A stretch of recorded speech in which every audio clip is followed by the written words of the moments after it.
حزت على المرتبة الأولى في القانون العام على صعيد جامعة الحسن الأول.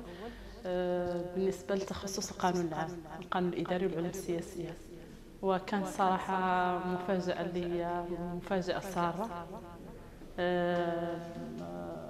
وذلك لأن ربما الأطروحة التي ناقشتها وهي بعنوان مساهمة في دراسة الإشكاليات المرتبطة بتدبير الأراضي الجماعية بالمغرب، وهو موضوع الساعة. هذا البحث من رسالة الماستر سنتين، كانت بداية البحث في هذا الموضوع لمدة سنتين. من بعد قررت أن أكمل في نفس الموضوع لأنه موضوع شائك، كانت أطروحة الدكتوراه تشمل نفس الموضوع. كان حول الإشكاليات اللي كترتبط بالأراضي الجماعية في المغرب، واللي هو مشكل معروف يفتقر لقلة المراجع.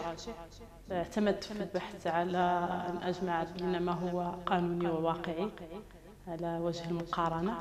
مشكل المرأة السلالية هو مشكل من بين المشاكل العديدة والكبيرة الشائكة في هذا الموضوع، لأننا إذ كنا نبحث عن البناء فيجب وضع قانون يعطي كل ذي حق حقه، المرأة ولا الرجل، كل ذي حق يعطيه حقه.